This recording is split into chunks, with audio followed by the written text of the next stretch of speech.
علیکم دین اور اسلام کو لائک اور سبسکرائب کر دیں۔ والصلاة والسلام على من لا نبی بعد اما بعد بسم اللہ الرحمن الرحیم کنتم خیر امت اخرجت للناس تأمرون بالمعروف وتنہون عن المنکر صدق مولانا العظیم وصدق رسولنا بلاغ المبین۔ درود پاک پڑھیے۔ الصلاۃ والسلام علیک یا سیدی یا رسول اللہ وعلی آلک و اصحابک یا حبیب اللہ۔ حمد و صلوات کے بعد صوفیاء ہوں، علماء ہوں، بزرگان دین ہوں، ایک موٹا سا مقصد قرآن پاک نے دیا ہے۔ مقصد یہ بیان فرمایا ہے کہ تم بہترین امت ہو، اخرجت للناس، تمہیں لوگوں کے بھلے کے لیے پیدا کیا گیا ہے۔ وہ بھلا تم نے یہ کرنا ہے کہ تأمرون بالمعروف، تم نے لوگوں کو بھلائی کا حکم کرنا ہے، وتنہون عن المنکر، اور لوگوں کو منکرات سے، بری باتوں سے منع کرنا ہے۔ اللہ تبارک و تعالیٰ نے 1,24,000 کم و بیش انبیاء بھیجے، تو انبیاء تبلیغ کرنے آئے تھے۔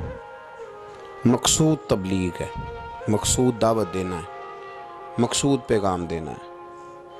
کھل کے انہوں نے پیغام دیا، بلکہ سورہ یاسین میں انبیاء کرام علیہ السلام کا وہ قول موجود ہے کہ جب وہ کہتے تھے کہ وَمَا عَلَيْنَا إِلَّا الْبَلَاغُ الْمُبِينُ، کہ بھی ہمارے ذمے تو کھول کر بیان کرنا ہے۔ وہ دعوت دیتے رہے۔ نبی کریم سید عالم صلی اللہ علیہ وسلم پر اللہ کریم نے سلسلہ نبوت کو بند فرمایا۔ اب یہ ذمہ لگ گیا امت کے علماء نے، اولیاء نے، صوفیاء نے ہر زمانے میں دعوت دین دی۔ ایک ہی مقصد ہے، صرف دعوت دین دینا، فقط ایک مقصد، اس کے علاوہ کوئی دوسرا نہ مقصود ہے نہ اس کی کوئی ضرورت ہے۔ دعوت دین صوفی اپنی تکمیل کرتا ہے، اللہ سیکھتا ہے۔ وہ مختلف طریقے ہیں، نقشبندیہ ہے، چشتیہ ہے، سہروردیہ ہے، نوشائیہ ہے، قادریہ ہے، اپنے اپنے طریقوں کے مطابق صوفیاء ان کی تکمیل کرتے ہیں۔ پھر جب وہ مکمل ہو جاتا ہے، مکمل ہونے سے مراد یہ کہ اس کے جو رذائل ہوتے ہیں وہ دور ہو جاتے ہیں، فضائل شروع ہو جاتے ہیں، جھوٹ نکل جاتا ہے، بدی نکل جاتی ہے، بد نگاہی نکل جاتی ہے، حرام کھانا اسے تکلیف دیتا ہے۔ وہ نبی کریم علیہ السلام کے طریقہ مبارکہ کو پسند کرنے لگتا ہے۔ اب اس کے ذمے لگا دیا جاتا ہے، جس کا نام خلافت بھی ہے، دعوت و ارشاد بھی ہے۔ اب وہ آگے نکلتا ہے، دین کا پیغام دیتا ہے۔ باقی پھر آپ کو پتہ ہے کہ رش جب میلہ بہت بڑا ہو جائے تو اس میں کون کون کہاں سے آ کے کس کس روپ میں شامل ہو گیا پتہ کوئی نہیں چلتا۔ اب مسلمان ہیں 1.25 ارب کے قریب، تو کسی طرح کوئی جہالت کرنے لگ گیا، کوئی نئی رسم لے آیا، کوئی غلط طریقہ اختیار کر گیا، تو راشی بہت زیادہ ہے، تو کیا پتہ چلے گا کہ کسی نے کیا بنا لیا۔ باقی تصوف کا، طریقت کا، معرفت کا ایک ہی طریقہ تھا کہ لوگ گمراہ ہوتے تھے۔ اور حضور غوث پاک رضی اللہ تعالیٰ عنہ کی آپ کتابیں پڑھیں نا، تو آپ نے رافضیوں کے خلاف بھی لکھا ہے۔ اب تو کچھ بیچارے ایسے بھی صوفی ہیں نا جو کہتے ہیں کسی کو برا نہیں کہنا چاہیے، بلکہ ایک صوفی صاحب سے میری ملاقات ہوگی تو کہنے لگے کافر کو بھی کافر نہیں کہنا چاہیے، تو میں کہوں مسلمان کہہ لیے، پھر کافر کو کیا کہنا ہے جی؟ کافر کو بھی انہوں کی آکھی ہے، پھر آپ بتا دیں۔ قل یا ایہا الکافرون، اللہ فرماتے ہیں کہ محبوب آپ کہہ دیں او کافرو۔ تو جب قرآن کہتا ہے کہ کافر کو کافر کہو، تو کافر کو کافر ہی کہنا ہے، اسے مومن تو کہا نہیں جا سکتا، نہ وہ مومن ہے۔ میری بات کی سمجھ آ رہی ہے آپ حضرات؟ تو حضرت غوث پاک رضی اللہ تعالیٰ عنہ کی آپ کتابیں دیکھیں تو آپ نے باقاعدہ جو لوگ صحابہ کی بے ادبی کرتے تھے نا، ان کے خلاف لکھا ہے۔ اس زمانے میں ایک فرقہ تھا جبریہ اور قدریہ، وہ تقدیر کو نہیں مانتے تھے، صرف تقدیر کے منکر تھے، باقی نماز بھی پڑھتے تھے، روزہ بھی رکھتے تھے، زکوٰۃ بھی دیتے تھے، حج بھی کرتے تھے۔ کس کو نہیں مانتے تھے؟ وہ جو تقدیر ہے نا کہ اللہ نے لکھ دیا ہے رزق بھی نصیب بھی، اس کے منکر تھے۔ تو حضور غوث پاک نے باقاعدہ ان کے خلاف تحریریں لکھیں، تقریریں فرمائیں۔ حضرت عبداللہ ابن عمر رضی اللہ تعالیٰ عنہ سے کسی نے کہا کہ حضرت صاحب وہ فلانا بندہ ہے، ساری دین کی باتیں مانتا ہے، صرف تقدیر کو نہیں مانتا. تو آپ فرمانے لگے اگر بیمار ہو گیا تو پتہ لینے نہیں جاؤں گا، مر گیا تو جنازہ پڑھنے نہیں جاؤں گا. اس لیے کہ دین کے ہر جز پر ایمان لانا دین ہے، کسی ایک کا بھی انکار ممکن ہے. تو یہ ہے کہ ہمارے بزرگان دین نے فتنے روز پیدا ہوتے تھے، انہوں نے اس کے خلاف جہاد کیا، کوشش کری، محنت کی. اعلیٰ حضرت بریلوی رحمۃ اللہ علیہ کے زمانے میں لوگ پیدا ہو گئے، انہوں نے بڑی بڑی عجیب باتیں سرکار کی ذات کے بارے میں کرنی شروع کر دی. اگر اسی طرح کے صوفی ہوتے جس طرح کے صوفی پائے جاتے ہیں، کسی کو کچھ بھی نہیں کہنا، تو ٹھیک ہے. جو مولوی اپنی کتاب میں لکھ رہا تھا کہ نبی پاک کا علم جانوروں پاگلوں کی طرح، اس کو لکھنے دیتے، کسی کو کچھ کہنا تو ہے ہی نہیں، لکھنے دیتے، وہ بالکل چھٹی تھی. تو اعلیٰ حضرت نے جہاد کیا، ان کے خلاف لکھا. جب کسی نے کہا کہ حضور کے بعد بھی نبی آئے تو فرق نہیں پڑتا، تو اعلیٰ حضرت فرمانے لگے آئے کیوں، ہمیں ضرورت کیا ہے، یہ لفظ آپ نے کیسا بولا، کیسے آئے. ہمارے بزرگوں نے اس دور کے تقاضوں کے مطابق جہاد کیا. ایک سنگی مجھے ایک دن پوچھنے لگے، پیار سے لوگ کئی سوال پوچھتے ہیں، سارے بندے تنقید کے طور پہ نہیں پوچھتے. انہوں نے کہا جی یہ صوفی کا کیا کام ہے کہ فوٹو کھچائے، صوفی کا کیا کام ہے اس کی ویڈیو بنے، وہ تو طریقت تصوف والا آدمی ہے. تو میں نے کہا میرے بھائی آپ بات کو سمجھیں، صحابہ کرام نے کوئی کتاب نہیں لکھی تھی، اس لیے کہ قرآن کافی تھا اور حدیث، کیونکہ ان کے زمانے میں نہ جبری آئے، نہ قدری آئے، نہ رافضی آئے، نہ ناسبی آئے، نہ خارجی آئے. آپ کو پتہ ہے حضرت علی کے زمانے میں ایک گروہ اٹھا تھا، پورا گروہ مولا علی کے زمانے میں خارجیوں کا، بہترین کلمہ پڑھتے تھے، تگڑی نمازیں پڑھتے تھے، پر ہزاروں بندے حضرت علی نے قتل کروائے تھے. رش زیادہ ہوتا ہے تو غلط لوگ بھی شامل ہو جاتے ہیں. مجھے بتائیں کہ آپ بیج نہیں ڈالتے تو پھر بھی فصل کے ساتھ جڑی بوٹی اگ آتی ہے کہ نہیں؟ تو موج کرنے دے، اس کو بھی آ گئی ہے تو کاٹتے کیوں ہو؟ وہ اس لیے کاٹی جاتی ہے کہ اصل فصل کا وہ پھر نقصان کرتی. تو حضرت علی نے وہ قتل کرائے، لوگ وہ کرانے پڑے، ورنہ وہ خرابی کر رہے تھے. اب صحابہ نے کوئی کتاب نہیں لکھی، لیکن بعد میں جب حالات خراب ہوئے، جبری آئے، قدری آئے، ناسبی آئے، خارجی آئے، تو غوث پاک نے بھی کتابیں لکھی، محدث ابن الجوزی نے بھی کتابیں لکھی، شیخ شہاب الدین سہروردی کی عوارف المعارف آپ دیکھیں، تصوف والوں نے، طریقت والوں نے کتابیں لکھی، ان لوگوں کا رد لکھا. آج ہمارا زمانہ جب آیا ہے نا، تو اس زمانے کے اندر لبرل لوگ بیٹھ گئے ہیں ٹی وی پہ. لبرلزم کا دور ہے یہ، دور اصل میں لبرلزم کا دور ہے. اس میں یہ جو آپ کو تھوڑا بہت محسوس ہوتا ہے نا کہ بعض جگہ علماء کے آپس میں اختلافات ہو رہے ہیں، تو یہ ویسے سب کے ہی ہوتے ہیں، دکانداروں کے بھی ہوتے ہیں، دنیا داروں کے بھی.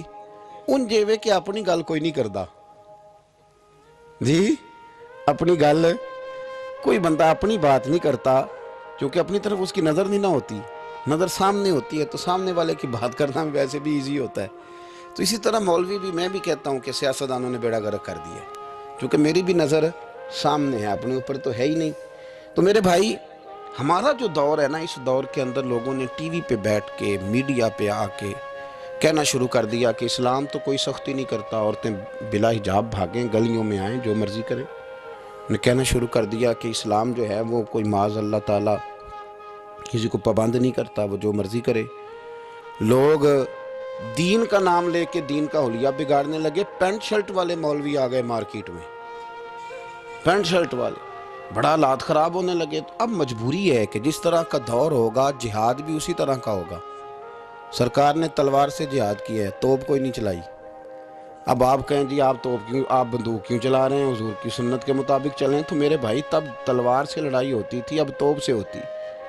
اب دور ہے میڈیا کا، وہ میڈیا پہ اعتراض کرے گا تو اسے جواب بھی میڈیا دے گا، اس کے مطابق آپ چلیں گے. تو صوفیاء کو بھی یہ استعمال کرنا پڑا.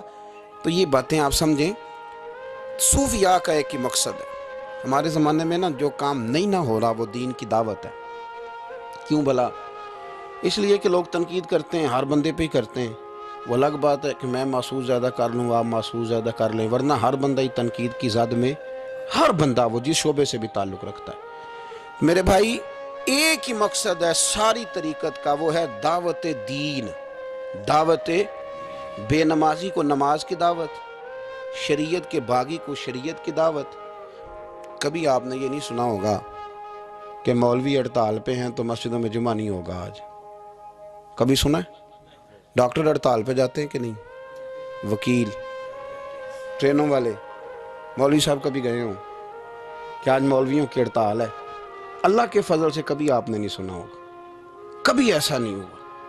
اور میں آپ کو بتاتا ہوں، میرا مسجد سے تعلق ہے، اتنی پریشانی کسی بندے کو نہیں ہوتی جتنی مسجد کے امام کو ہوتی ہے کہ یار میں جا رہا ہوں، جماعت کون کرائے گا؟ یقین کریں، وہ بندہ ڈھونڈتا ہے، محنت کرتا ہے، تلاش کرتا ہے، کسی کے ذمے لگاتا ہے، چابیاں دیتا ہے۔ مجھے پتہ نا جی، اور یہ دلچسپی ہے، یہ شوق ہے، یہ ذوق ہے، اس کو آپ سمجھیں۔ دعوت دین علماء دے رہے ہیں، صوفیاء دے رہے ہیں۔ کسی بھی بندے کو آپ ٹٹول کے دیکھ لیں، یار ماشاءاللہ داڑھی شریف رکھ لی ہے، تو کہے گا یار میں لاہور گیا تھا، ایک علامہ صاحب کی بات سنی، بس میرے دل پہ لگ گئی۔ ہو سکتا ہے اسے نام بھی نہ یاد ہو۔ تو یہ دعوت دین ہو رہی ہے تو بات آگے بڑھ رہی ہے نا۔ آج بھی کوئی سوشلزم کا ماننے والا، کوئی لبرل آدمی، کوئی کسی قسم کا بندہ مارکیٹ میں آ کے دین پہ اعتراض کرتا ہے۔ میں تھوڑے دن پہلے سائی والک یونیورسٹی میں گیا تو ایک بچہ کہنے لگا کہ پیر صاحب میں نے بات کرنی ہے تو آپ نے مجھے گستاخ کہنا ہے، تو اگر آپ نے گستاخ ہی کہنا ہے تو میں نہیں کرتا۔ تو آپ بتا دیں۔ میں نے کہا نہیں، آپ بات کریں، میں آپ کو گستاخ نہیں کہتا۔ کہنے لگا جی نبی پاک صلی اللہ علیہ وسلم کے زمانے میں غلامی ختم کیوں نہیں ہوئی؟ چاہیے تھا حضور کہتے آج کے بعد کوئی غلام نہیں، ختم کر دیتے، ختم کیوں نہیں ہوئی؟ بکتے رہے غلام، بلکہ حضرت علی کے زمانے تک غلام بکتے رہے۔ تو آپ کے پاس کیا جواب ہے؟ میں نے کہا اصل میں آپ رہتے ہیں ان لوگوں کے پاس جو بیچارے عشاء کی رکھتے بھی پوری نہیں بتا سکتے، اس لیے آپ کے اندر یہی وہام پیدا ہوا ہے۔ میں نے کہا میاں نبی پاک نے غلامی ختم کر دی؟ کہنے لگا جی نہیں، یہ میرے پاس ابن اسحاق کا حوالہ ہے، ابن حشام ہے، فلانی کتاب ہے، فلانی کتاب ہے۔ میں نے اسے کہا بچے آپ سمجھے نہیں، نبی کریم علیہ السلام نے نا غلامی کو اتنی عزت دے دی تھی کہ غلامی غلامی رہ ہی نہیں گئی تھی، غلامی غلامی رہی نہیں۔ تو جب کسی چیز کا نام ہی ختم کر دیا جائے، اس کا وہ عہدہ ہی ختم۔ یہ جو لوگ تھوڑے سے اداروں سے انسلاک رکھتے ہیں وہ سمجھتے ہوں گے کہ سیٹ ہی اگر ختم کر دی جائے کوئی، تو اس سیٹ پر جو بندے موجود بھی ہوں تو وہ سیٹ ہی نہیں، سیٹ ہی کوئی نہیں۔ حضور نے دیکھے نا، حضرت ابو ذر غفاری فرماتے ہیں میں اپنے غلاموں کے بارے میں بڑا سخت تھا، لوگ مثال دیتے تھے کہ اگر پھر تمہارا وہی حال کریں جو ابو ذر اپنے غلاموں کا کرتا ہے۔ فرماتے میں جب کلمہ پڑھنے آیا تو بڑی نصیحتیں حضور نے فرمائیں، تو جب میں واپس جانے لگا تو ایک آواز دی، میں واپس لوٹا تو فرمایا ایک بات کا خیال رکھنا۔ یا رسول اللہ وہ کون سی؟ فرمایا اپنے غلاموں کے ساتھ اچھا سلوک کرنا۔ تو فرماتے میں نے فوراً عرض کی حضور کس طرح کا سلوک کروں،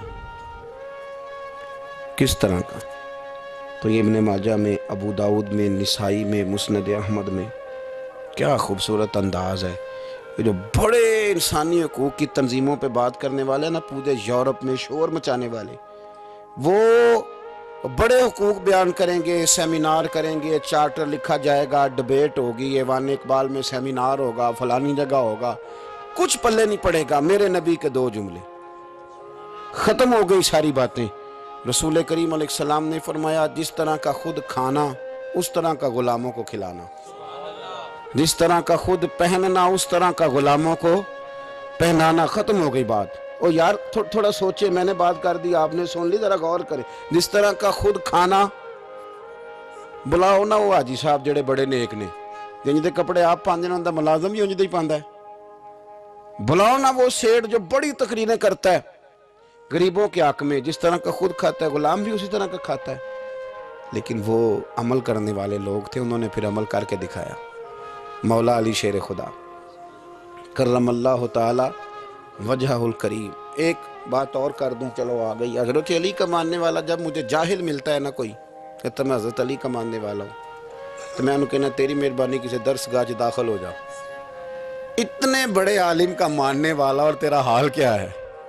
دیکھیں نا، میں کہوں او استاد جی کا شاگرد ہوں، کہ بندے کہیں گے تیری گلہ تے نہیں پہ دس دیا۔ تھوڑی مہربانی کریں، جس سے کائنات نے علم لیا اور زمانے نے فیض پایا، ماننے والا اس کا ہو اور اسے دعائے قنوت بھی نہ آتی ہو، تو یہ کیا تماشا ہے؟ آپ دیکھیں نا، آپ کس بات کہاں کی ہے، سٹیٹس کہاں کا آپ بیان کر رہے ہیں، اور معیار آپ کا کیا ہے؟ بالکل جہالت کی بات کر دینا۔ اور بات مولا علی شیر خدا، حضرت علی المرتضیٰ کوفے میں نا اپنے غلام کو لے کے بازار تشریف لے گئے، کہنے لگے یار موسم آ گیا ہے، میرا دل ہے کہ کپڑے نہ خرید لیں قدر کے. اس نے کہا حضور چلیں. تو غلام کہتا ہے 2 جوڑے حضرت علی نے خریدے, ایک مہنگا ایک سستا. تو موٹی بات ہے, جو مہنگا ہے وہ آقا پہنے گا اور سستا ایسے ہی ہوتا ہے نا جی. چلو اور گل کرنے ہیں سادی, جلدی سمجھے جا جائے گی. جس جائیے دکاندار کو ویاہ تے کپڑے لین تے انہوں کہیدا ایک پان والے وکھا, پھر کہیدا ایک دین دوان والے وکھا. وہ دین دوان والے کہڑے ہوندے نے بھلا؟ جڑے پان والے نہیں ہوندے. دین دوان والے کہڑے ہوندے نے؟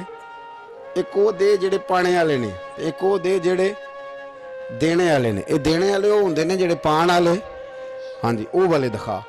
تو وہ دکاندار کے پاس جا کے حضرت مولا علی شیر خدا رضی اللہ تعالیٰ نے اس کے ساتھ بیٹھے, 2 جوڑے خریدے. غلام کہتا ہے جب واپس نکلے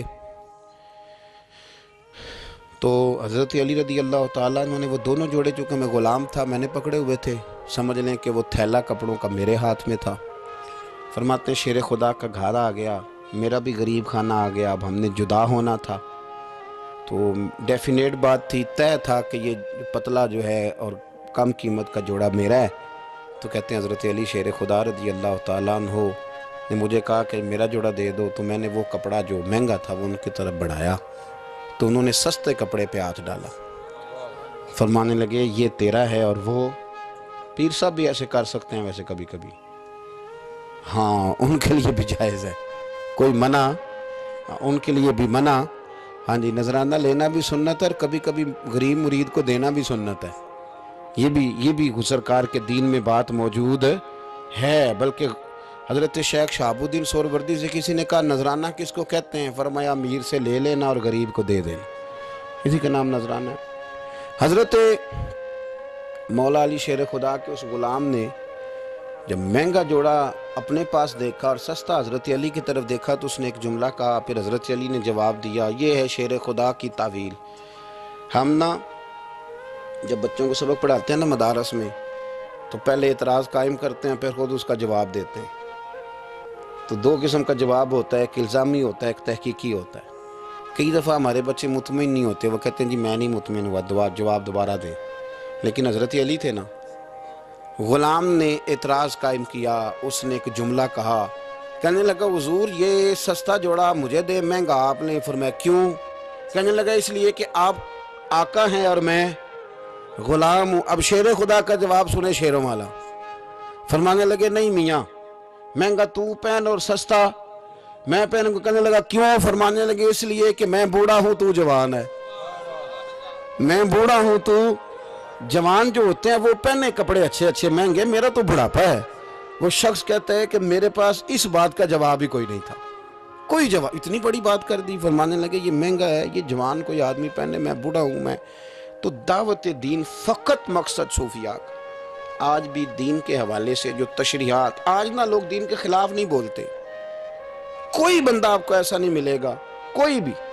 آج کے دور میں جو فتنہ ہے وہ ہے دین کی غلط تشریح کا فتنہ.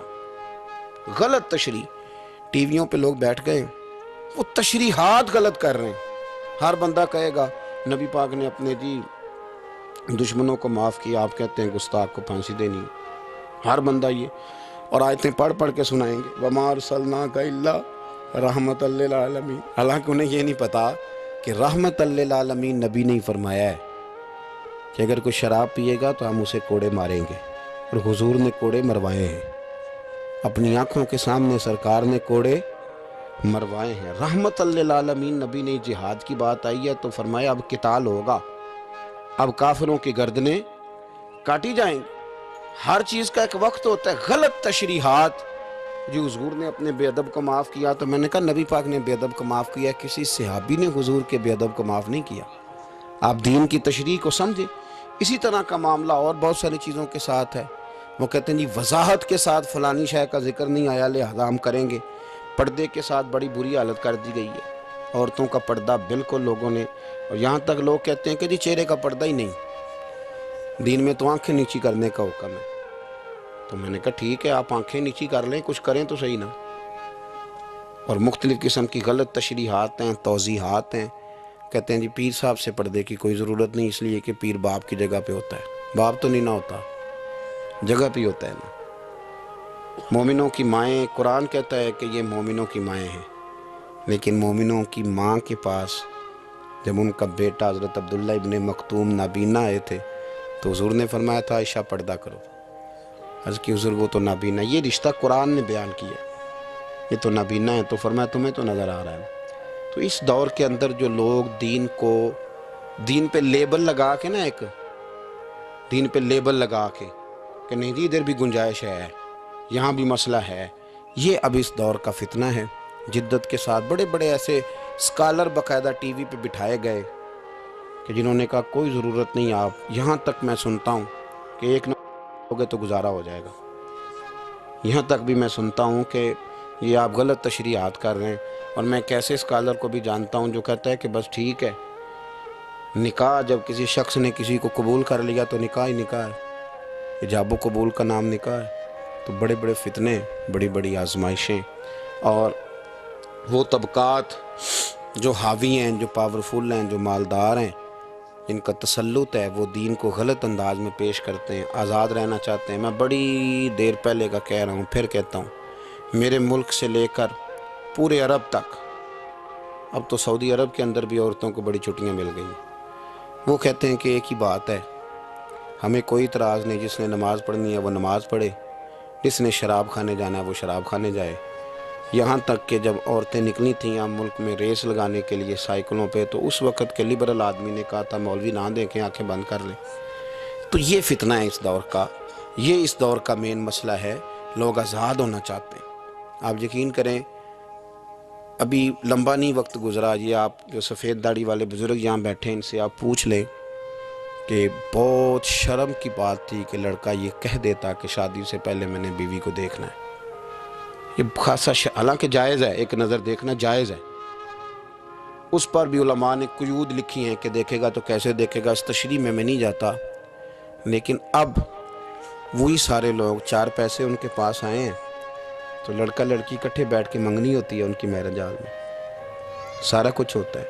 ہندوؤں کے طریقوں کے مطابق انگوٹھیاں پہنائی جاتی ہیں، مہندیاں ہوتی ہیں، تماشے لگتے ہیں. یہ فتنہ ہے اس دور کا. تو اس دور کے صوفیاء اس فتنے کے خلاف اٹھیں گے، وہ جہاد کریں گے، وہ دین کا جو اصل چہرہ ہے وہ لوگوں کے سامنے پیش کریں گے. اسی کا نام تصوف، اسی کا نام طریقت ہے، اسی کا نام پیری مریدی ہے، اسی کا نام اصلیت ہے کہ آپ دین پر کسی کو عمل کرائیں. اگر آپ دین پہ عمل نہیں کرا سکتے تو ٹھیک ہے، پھر جب میں نے یہ نعرہ لگایا کہ میں دیندار ہوں، تو ہو سکتا ہے میری میٹھی باتوں سے وقتی طور پر کچھ لوگ میرے جان سے بھی آ جائے، ہاتھ باندھ کے میرے پیچھے بھی چلنے لگیں. لیکن او پئیاں دس دیاں قبراں، 4 منٹ 4 دنوں کی بات ہے، پھر رب کریم پوچھ لے گا، پھر حساب بڑا لمبا ہے. تو اس لیے کوشش فرمائیں صوفیاء کے پیغام کو سمجھیں، دعوت دین دیں. جو آپ کا کلاس فیل ہے اس کو بھی دین کا پیغام دیں، جو ڈیوٹی آپ کے ساتھ کرتا ہے اسے بھی نماز کا درس دیں. ایک دوسرے کا بازو تھامیں. اور میں آپ کو بڑی ذمہ داری سے کہتا ہوں کہ کہنے سے بات بن جاتی ہے. آپ انشاءاللہ کسی کو کہیں گے نا مسجد چل، تو وہ چلے گا اللہ کے فضل. اس کی وجہ یہ نہیں کہ بات میں اثر ہوتا ہے، دین میں ویسے ہی بڑا اثر ہے. آپ دین کی بات کر دیں، اللہ تاثیر پیدا کر دیا کرتا ہے. آپ کہہ دیں تو انشاءاللہ ہو جاتا ہے. اللہ کے حضور یہ دعا ہے، اللہ کریم ہمیں اپنے بزرگان دین کے، صحابہ کبار کے، اہل بیت اطہار کے طریقوں کا مسافر بنائے. اللہ کریم ہماری حاضریوں کو قبولیت کا شرف اور درجہ نصیب فرمائے. آخر دعوانا الحمدللہ رب العالمین.